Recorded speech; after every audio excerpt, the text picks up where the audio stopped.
ಬೆಂಗಳೂರಿನ ಚನ್ನಕೇಶವನ ರಥೋತ್ಸವದಲ್ಲಿ ಕುರಾನ್ ಪಠಣೆ ಬೇಡ ಅಂತ ಪ್ರತಿಭಟನೆಗೆ ಹಿಂದೂ ಸಂಘಟನೆಗಳು ಮುಂದಾಗಿದೆ. ಯಾಕೆ ಅಂದ್ರೆ ಈ ವರದಿ ನೋಡಿ.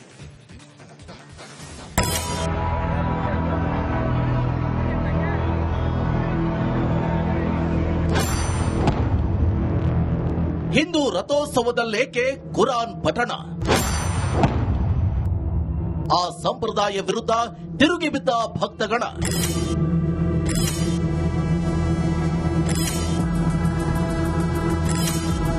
ಶಿಲ್ಪಕಲಾ ನೆಲೆವೀಡು ಬೇಲೂರಿನಲ್ಲಿ ಏಪ್ರಿಲ್ 10ನೇ ತಾರೀಕು ರಥೋತ್ಸವ ಸಂಭ್ರಮ. ಇದಕ್ಕಾಗಿ ಆಡಳಿತ ಮಂಡಳಿ ಸಕಲ ಸಿದ್ಧತೆ ಮಾಡಿಕೊಂಡ ಸಂದರ್ಭದಲ್ಲೇ ಇದೀಗ ಭುಗಿಲೆದ್ದಿದೆ ಒಂದು ವಿವಾದ. ಅದುವೇ ಚನ್ನಕೇಶವ ಸ್ವಾಮಿ ರಥೋತ್ಸವ ಸಂದರ್ಭದಲ್ಲಿ ಅನುಚಾನವಾಗಿ ನಡೆದುಕೊಂಡು ಬಂದ ಕುರಾನ್ ಪಠಣ ಸಂಪ್ರದಾಯ.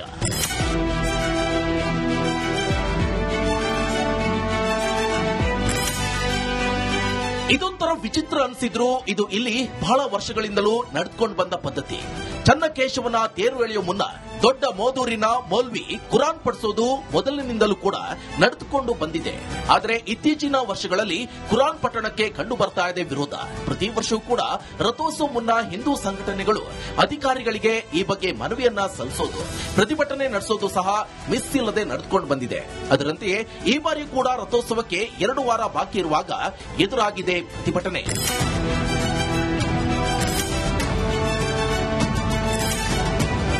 ಹಾಗೆ ನೋಡಿದ್ರೆ ಕೆಲವರು ಹೇಳುವಂತೆ ದಶಕಗಳಿಂದಲೂ ಮುಸ್ಲಿಂ ಖಾಜಿ ರಥೋತ್ಸವ ಸಂದರ್ಭದಲ್ಲಿ ಬಾವಿಕಟ್ಟೆ ಬಳಿ ನಿಂತು ಕುರಾನ್ ಓದೋ ಸಂಪ್ರದಾಯ ಇದೆ. ಆದರೆ ಇದೇಕೆ ಆರಂಭ ಆಯಿತು ಅನ್ನೋ ಬಗ್ಗೆ ಖಚಿತ ಮಾಹಿತಿಗಳಿಲ್ಲ. ಆದರೂ ಕಳೆದ ಕೆಲವು ವರ್ಷಗಳಿಂದ ಈ ಪದ್ಧತಿಗೆ ತೀವ್ರ ವಿರೋಧ ವ್ಯಕ್ತಪಡಿಸಿದ್ದು ಚನ್ನಕೇಶವ ಸ್ವಾಮಿ ಭಕ್ತ ಮಂಡಳಿ ಹಾಗೂ ರಾಮದೂತ ಹಿಂದೂ ಸಮಾಜ. ಇದರಂತೆ ಈ ಸಲವೂ ಕೂಡ ರಥೋತ್ಸವದಂದು ಕಾಜಿಯಿಂದ ಕುರಾನ್ ಪಠಣ ವಿರೋಧಿಸಿ ತಾಲೂಕು ಆಡಳಿತ ಹಾಗೂ ದೇವಾಲಯ ಆಡಳಿತ ಅಧಿಕಾರಿಗಳಿಗೆ ಮನವಿ ಪತ್ರ ನೀಡಿದ್ದಾರೆ ಹಿಂದೂ ಭಕ್ತರು. ಬೆಂಗಳೂರಿನ ಚನ್ನಕೇಶವನ ರಥೋತ್ಸವದಲ್ಲಿ ಕುರಾನ್ ಪಠಣೆ ಬೇಡ ಅಂತ ಪ್ರತಿಭಟನೆಗೆ ಹಿಂದೂ ಸಂಘಟನೆಗಳು ಮುಂದಾಗಿದೆ. ಯಾಕೆ ಅಂದ್ರೆ ಈ ವರದಿ ನೋಡಿ.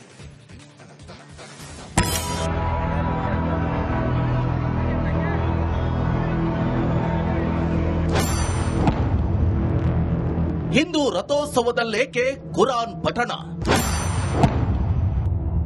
ಆ ಸಂಪ್ರದಾಯ ವಿರುದ್ಧ ತಿರುಗಿ ಬಿದ್ದ ಭಕ್ತಗಣ.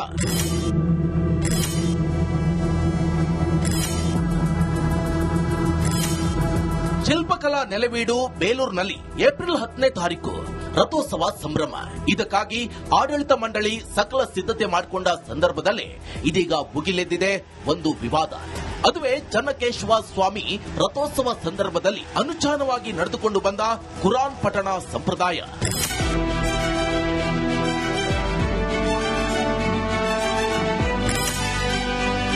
ಇದೊಂಥರ ವಿಚಿತ್ರ ಅನಿಸಿದ್ರು ಇದು ಇಲ್ಲಿ ಬಹಳ ವರ್ಷಗಳಿಂದಲೂ ನಡೆದುಕೊಂಡು ಬಂದ ಪದ್ಧತಿ. ಚನ್ನಕೇಶವನ ತೇರು ಎಳೆಯುವ ಮುನ್ನ ದೊಡ್ಡ ಮೋದೂರಿನ ಮೌಲ್ವಿ ಕುರಾನ್ ಪಠಿಸೋದು ಮೊದಲಿನಿಂದಲೂ ಕೂಡ ನಡೆದುಕೊಂಡು ಬಂದಿದೆ. ಆದರೆ ಇತ್ತೀಚಿನ ವರ್ಷಗಳಲ್ಲಿ ಕುರಾನ್ ಪಠಣಕ್ಕೆ ಕಂಡು ಬರ್ತಾ ಇದೆ ವಿರೋಧ. ಪ್ರತಿ ವರ್ಷವೂ ಕೂಡ ರಥೋತ್ಸವ ಮುನ್ನ ಹಿಂದೂ ಸಂಘಟನೆಗಳು ಅಧಿಕಾರಿಗಳಿಗೆ ಈ ಬಗ್ಗೆ ಮನವಿಯನ್ನ ಸಲ್ಲಿಸೋದು, ಪ್ರತಿಭಟನೆ ನಡೆಸೋದು ಸಹ ಮಿಸ್ ಇಲ್ಲದೆ ನಡೆದುಕೊಂಡು ಬಂದಿದೆ. ಅದರಂತೆಯೇ ಈ ಬಾರಿ ಕೂಡ ರಥೋತ್ಸವಕ್ಕೆ 2 ವಾರ ಬಾಕಿ ಇರುವಾಗ ಎದುರಾಗಿದೆ ಪ್ರತಿಭಟನೆ.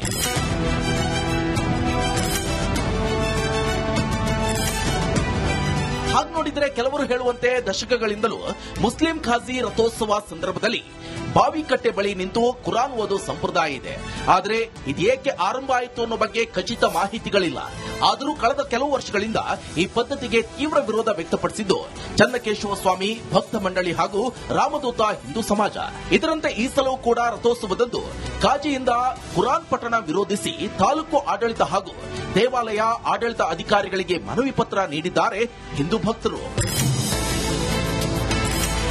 ಬೆಂಗಳೂರಿನ ಚನ್ನಕೇಶವನ ರಥೋತ್ಸವದಲ್ಲಿ ಕುರಾನ್ ಪಠಣೆ ಬೇಡ ಅಂತ ಪ್ರತಿಭಟನೆಗೆ ಹಿಂದೂ ಸಂಘಟನೆಗಳು ಮುಂದಾಗಿದೆ. ಯಾಕೆ ಅಂದ್ರೆ ಈ ವರದಿ ನೋಡಿ.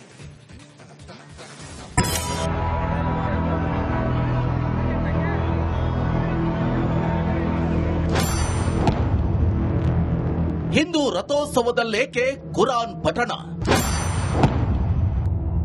ಆ ಸಂಪ್ರದಾಯ ವಿರುದ್ಧ ತಿರುಗಿ ಬಿದ್ದ ಭಕ್ತಗಣ.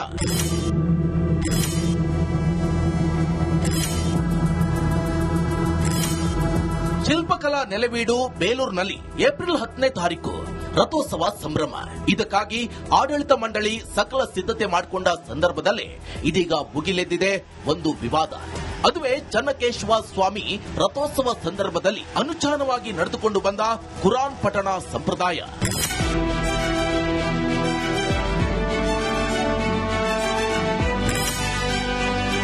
ಇದೊಂಥರ ವಿಚಿತ್ರ ಅನಿಸಿದ್ರು ಇದು ಇಲ್ಲಿ ಬಹಳ ವರ್ಷಗಳಿಂದಲೂ ನಡೆದುಕೊಂಡು ಬಂದ ಪದ್ಧತಿ.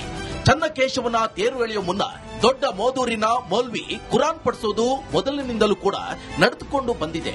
ಆದರೆ ಇತ್ತೀಚಿನ ವರ್ಷಗಳಲ್ಲಿ ಕುರಾನ್ ಪಠಣಕ್ಕೆ ಕಂಡು ಬರ್ತಾ ಇದೆ ವಿರೋಧ. ಪ್ರತಿ ವರ್ಷವೂ ಕೂಡ ರಥೋತ್ಸವ ಮುನ್ನ ಹಿಂದೂ ಸಂಘಟನೆಗಳು ಅಧಿಕಾರಿಗಳಿಗೆ ಈ ಬಗ್ಗೆ ಮನವಿಯನ್ನ ಸಲ್ಲಿಸೋದು, ಪ್ರತಿಭಟನೆ ನಡೆಸೋದು ಸಹ ಮಿಸ್ ಇಲ್ಲದೆ ನಡೆದುಕೊಂಡು ಬಂದಿದೆ. ಅದರಂತೆಯೇ ಈ ಬಾರಿ ಕೂಡ ರಥೋತ್ಸವಕ್ಕೆ 2 ವಾರ ಬಾಕಿ ಇರುವಾಗ ಎದುರಾಗಿದೆ ಪ್ರತಿಭಟನೆ.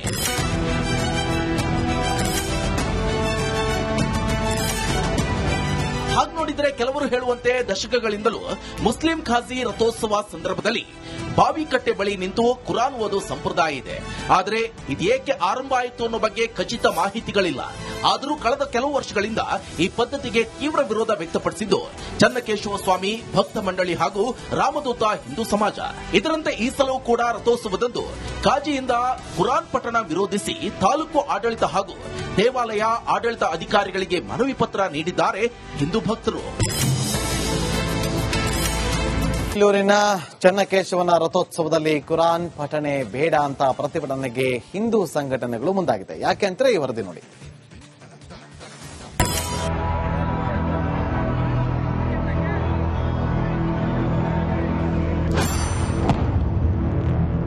ಹಿಂದೂ ರಥೋತ್ಸವದಲ್ಲೇಕೆ ಕುರಾನ್ ಪಠಣ? ಆ ಸಂಪ್ರದಾಯ ವಿರುದ್ಧ ತಿರುಗಿ ಬಿದ್ದ ಭಕ್ತಗಣ.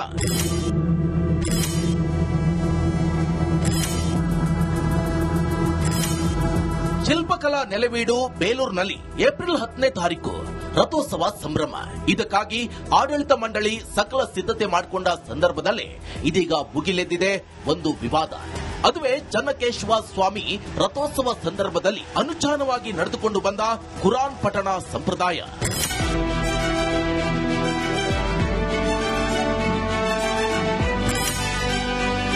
ಇದೊಂಥರ ವಿಚಿತ್ರ ಅನಿಸಿದ್ರು ಇದು ಇಲ್ಲಿ ಬಹಳ ವರ್ಷಗಳಿಂದಲೂ ನಡೆದುಕೊಂಡು ಬಂದ ಪದ್ಧತಿ. ಚನ್ನಕೇಶವನ ತೇರು ಎಳೆಯುವ ಮುನ್ನ ದೊಡ್ಡ ಮೋದೂರಿನ ಮೌಲ್ವಿ ಕುರಾನ್ ಪಡಿಸೋದು ಮೊದಲಿನಿಂದಲೂ ಕೂಡ ನಡೆದುಕೊಂಡು ಬಂದಿದೆ. ಆದರೆ ಇತ್ತೀಚಿನ ವರ್ಷಗಳಲ್ಲಿ ಕುರಾನ್ ಪಠಣಕ್ಕೆ ಕಂಡು ಬರ್ತಾ ಇದೆ ವಿರೋಧ.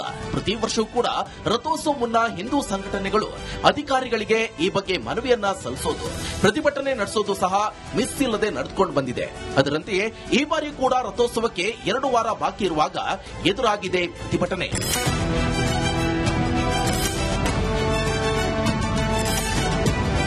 ಹಾಗೆ ನೋಡಿದ್ರೆ ಕೆಲವರು ಹೇಳುವಂತೆ ದಶಕಗಳಿಂದಲೂ ಮುಸ್ಲಿಂ ಖಾಜಿ ರಥೋತ್ಸವ ಸಂದರ್ಭದಲ್ಲಿ ಬಾವಿಕಟ್ಟೆ ಬಳಿ ನಿಂತು ಕುರಾನ್ ಓದೋ ಸಂಪ್ರದಾಯ ಇದೆ. ಆದರೆ ಇದೇಕೆ ಆರಂಭ ಆಯಿತು ಅನ್ನೋ ಬಗ್ಗೆ ಖಚಿತ ಮಾಹಿತಿಗಳಿಲ್ಲ. ಆದರೂ ಕಳೆದ ಕೆಲವು ವರ್ಷಗಳಿಂದ ಈ ಪದ್ಧತಿಗೆ ತೀವ್ರ ವಿರೋಧ ವ್ಯಕ್ತಪಡಿಸಿದ್ದು ಚನ್ನಕೇಶವ ಸ್ವಾಮಿ ಭಕ್ತ ಮಂಡಳಿ ಹಾಗೂ ರಾಮದೂತ ಹಿಂದೂ ಸಮಾಜ. ಇದರಂತೆ ಈ ಸಲವೂ ಕೂಡ ರಥೋತ್ಸವದಂದು ಕಾಜಿಯಿಂದ ಕುರಾನ್ ಪಠಣ ವಿರೋಧಿಸಿ ತಾಲೂಕು ಆಡಳಿತ ಹಾಗೂ ದೇವಾಲಯ ಆಡಳಿತ ಅಧಿಕಾರಿಗಳಿಗೆ ಮನವಿ ಪತ್ರ ನೀಡಿದ್ದಾರೆ ಹಿಂದೂ ಭಕ್ತರು.